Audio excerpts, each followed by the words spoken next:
Eh bien, comme promis, comment contribuer à l'évangélisation du monde? C'est le sujet de l'émission d'aujourd'hui. Et puis, je suis votre seul invité, à part, bien sûr, de notre invité qui chante, Mme Huguette Villeneuve-Gingras. Je suis votre hôte et votre invité aussi. Alors, je viens vers vous avec la Bible ouverte. Et parlez-moi de ça, vous, hein, une Bible ouverte. Quand on lit la Bible, il faut l'ouvrir. Et quand on prêche la Bible, il ne faut pas non plus la garder comme un bibelot sur une table. C'est bien beau tout ça, mais il faut l'ouvrir. C'est la parole de Dieu. La Bible parle. Et puis elle nous parle de Jésus-Christ.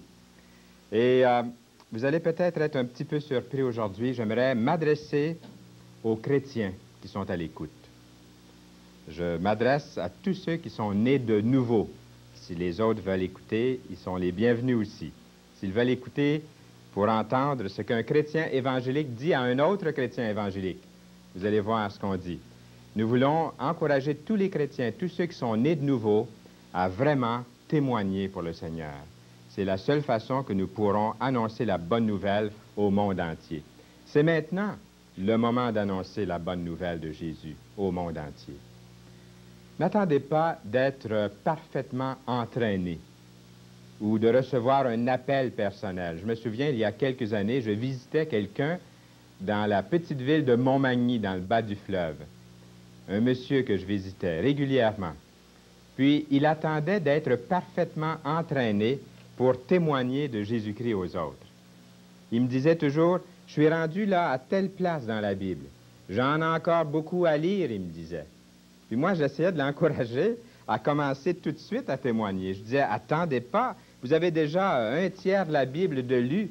Puis je retournais la prochaine fois, puis il me disait, Monsieur Saint-Louis, là, ça sera pas long. Puis finalement, il est mort avant d'avoir fini de lire toute la Bible. Il ne faut pas attendre d'être parfaitement entraîné. Du moment que vous connaissez un verset de l'Écriture, dites-le à quelqu'un. Vers la fin du message, je vais vous donner une recette. Une recette, comment faire pour devenir un témoin efficace. Je vais vous donner ça dans quelques instants. Mais pour continuer, vous n'avez pas besoin d'avoir un entraînement spécial, c'est ce que je voulais dire. Vous avez déjà été appelé. Vous avez déjà été appelé en vue de quoi le Saint-Esprit qui vous a été donné lorsque vous l'avez reçu comme sauveur personnel, le Saint-Esprit va aussi vous donner une puissance pour rendre témoignage. Et j'aimerais ici faire une petite pause pour dire que celui qui n'a pas l'Esprit de Jésus-Christ ne lui appartient pas. C'est ce que la Bible dit. Et pour appartenir à Dieu, il faut passer par le chemin, par un seul chemin. Jésus a dit, « Je suis le chemin, la vérité et la vie. Nul ne vient au Père que par moi. » Avez-vous ce chemin? Êtes-vous passé par ce chemin, Jésus? Si oui, vous avez reçu l'Esprit de Dieu. Et vous avez l'Esprit du Christ en vous. Et le Père vous reconnaît.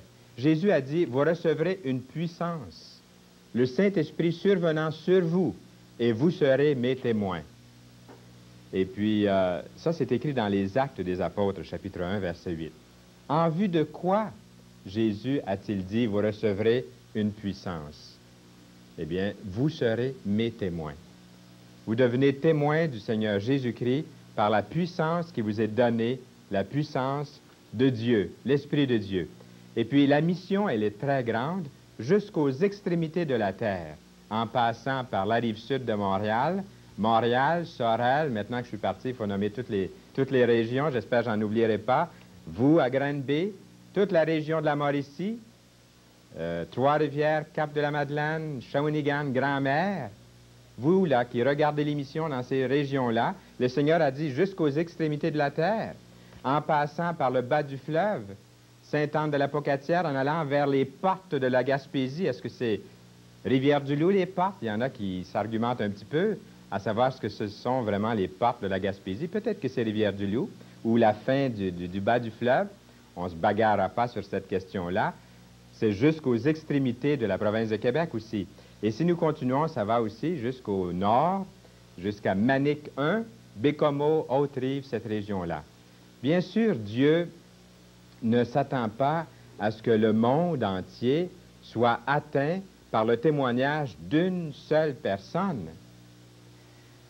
son plan, le plan de Dieu, c'est d'atteindre le monde entier, de la même manière que le monde s'est peuplé, par la multiplication. Par la multiplication. L'homme a exécuté l'ordre de Dieu donné dans le premier livre de la Bible, dans Genèse, chapitre 9, verset 1. Dieu avait dit à l'homme, « Multipliez-vous et remplissez la terre. » Je pense que c'est le seul commandement que l'homme a écouté comme il faut. Il achève de remplir la terre, il semble bien. Il s'est multiplié. Et puis, il essaie aujourd'hui de trouver toutes sortes de moyens pour ralentir cette multiplication. Mais ce que nous voulons dire ici, c'est que dans le témoignage, c'est la même chose. Le Seigneur veut que nous puissions multiplier le témoignage. Il est de même possible de se multiplier spirituellement. Paul, l'apôtre, dit à Timothée, qu'il appelle son enfant, son fils spirituel, il lui dit, « Ce que tu as entendu de moi, en présence de beaucoup de témoins, confie-le à des hommes fidèles, qui soient capables de l'enseigner aussi à d'autres. » C'est connu dans la Bible, on appelle ça le 2-2-2, parce que c'est 2 Timothée, chapitre 2, verset 2. Donc, si vous allez dans votre Bible ou dans votre Nouveau Testament, vous allez pouvoir trouver ce verset, 2-2-2, 2 Timothée 2-2. Qu'est-ce que Paul ordonne à son collègue, à son enfant spirituel? Qu'est-ce qu'il lui ordonne de faire? Il lui dit, confie-le, confie ce message de la Bible, ce message de la parole de Dieu qui a transformé ta vie, qui t'a donné tant de bonheur en Dieu, en Jésus. Confie-le, ce message. Ne garde pas ce trésor pour toi-même, comme un égoïste, comme un lac stagnant là, qui se remplit et qui a aucun débouché. Non. Un chrétien, c'est un lac avec des rivières qui s'écoulent, qui sortent, qui donnent la vie ailleurs. Confie-le à des hommes fidèles. À qui Paul lui dit-il de passer ce qu'il a reçu? Bien, nous avons ici une liste de personnes. Il dit à des gens capables de l'enseigner à d'autres. Donc, vous avez reçu le Seigneur Jésus-Christ comme votre sauveur personnel dans votre vie. Le Seigneur a commencé à transformer votre vie. Il y a certaines choses que vous pouvez faire. Dès maintenant, dès cet instant, vous pourriez déjà le dire au moins à une personne ce que le Seigneur a fait pour vous. Est-ce qu'il y a quelqu'un avec vous, chez vous, en ce moment? Vous pouvez interrompre pendant quelques instants de regarder cette émission. Nous serions plus qu'heureux de savoir que vous êtes momentanément interrompu à cette émission pour aller dire à quelqu'un qui est là dans la pièce d'à côté, ou même quelqu'un qui est assis là à côté de vous, dire « J'ai reçu le Seigneur Jésus-Christ comme mon sauveur. Je suis d'accord avec ce que Fernand est en train de nous dire. » Pas avec ce que lui, Fernand, nous dit, mais je suis d'accord avec ce qu'il nous prouve de la parole de Dieu. Je suis d'accord avec la Bible, avec la parole de Dieu. Dites à cette personne à côté de vous que vous aussi, si c'est sincère et si c'est sérieux, si vous l'avez vraiment fait, que Jésus-Christ est votre sauveur.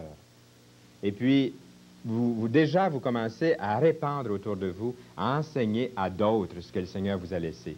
Dites à quelqu'un là autour de vous quel est le verset qui vous a touché. Les instructions passent donc d'une personne à l'autre.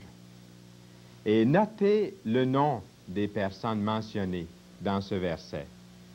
Paul, ce que tu as reçu de moi, dit Paul. Son nom est mentionné. Et ensuite, il parle des témoins. Timothée était un de ces témoins qui avaient entendu la parole de Dieu. Et le Nouveau Testament est rempli de personnes que l'apôtre Paul a conduit au Seigneur Jésus-Christ. Nous avons toute une liste dans la parole de Dieu. L'apôtre Paul a aussi fondé des églises composées de plusieurs dizaines et centaines de personnes. Et chaque personne, individuellement, a apporté l'Évangile à d'autres personnes, en présence de beaucoup de témoins. À des hommes fidèles. Donc, nous avons des gens qui sont fidèles. Et l'Église, aujourd'hui, a besoin de personnes fidèles. Nous sommes très heureux ici, à Toute la Bible en parle, de travailler ensemble. Nous travaillons ensemble depuis plusieurs années, quelques-uns d'entre nous. Et c'est basé sur la fidélité des témoins du Seigneur Jésus-Christ. C'est pour ça que l'émission peut continuer de semaine en semaine, à cause de la fidélité. Et ce qui nous motive, c'est la nouvelle vie de Jésus-Christ en chacun de nous. Avez-vous cette vie? Est-ce que vous êtes motivé aussi par le Seigneur Jésus-Christ? Est-ce que vous pouvez certifier que vous avez une vie nouvelle? Est-ce que vous êtes fidèle à la parole de Dieu et à la témoigner, en parler aux autres. Eh bien, l'apôtre Paul dit aussi à donner cette parole à des hommes capables, des hommes fidèles, des hommes qui ont reçu le Seigneur Jésus-Christ dans leur vie, mais qui sont capables de se discipliner au point de dire, je veux aller porter jusqu'au bout du monde, jusqu'à l'extrémité du monde, à commencer par ma maison, à commencer par celui qui est à côté de moi, je vais lui annoncer la bonne nouvelle du Seigneur Jésus-Christ. Et lorsque vous investissez votre propre vie dans quelqu'un et que vous le voyez à son tour investir sa vie dans une autre personne, vous faites partie du processus de multiplication spirituelle. Et vous pouvez être certain qu'à ce moment-là, vous êtes entièrement dans la volonté de Dieu.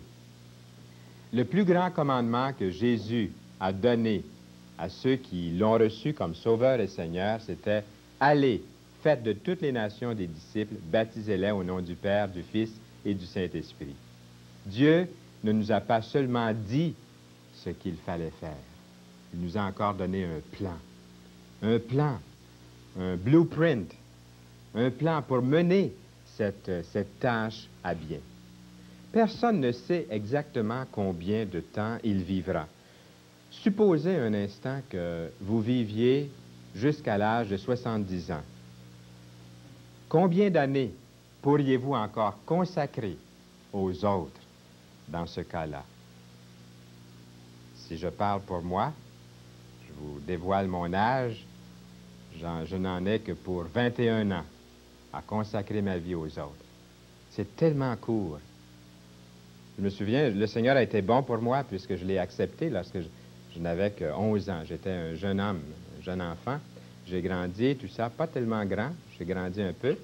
Et puis, au cours de ces années, j'ai pensé, j'ai 10 ans, 20 ans, 30 ans devant moi, 50 ans à servir le Seigneur.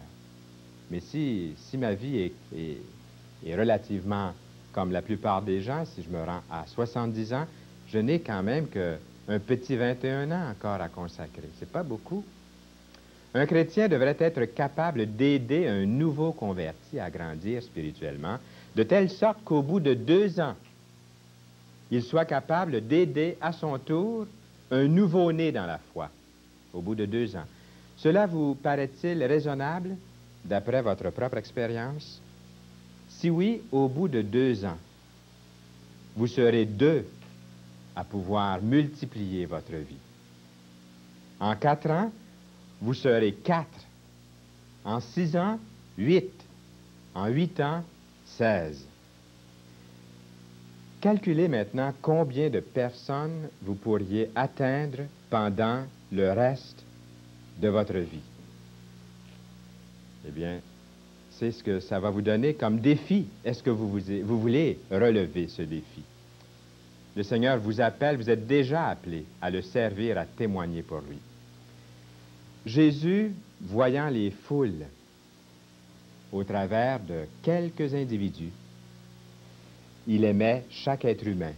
Il les voyait, lorsqu'il voyait Jérusalem, par exemple, il a dit, « Comme j'aurais voulu vous rassembler autour de moi comme une poule rassemble ses petits poussins sous ses ailes. » On voit dans les paroles de Jésus cette tendresse. Quand il voyait une foule, il voyait les individus, il vous voyait, il me voyait dans cette foule. Jésus ne voit pas une masse, il voit des individus, il voit la Samaritaine, il voit Zachée, il voit des êtres humains. Il aime chaque être humain. Et il a aidé des milliers de personnes, mais n'en a formé que 12. Que 12. Le ministère de multiplication ne peut se faire que par un ministère s'adressant à des individus.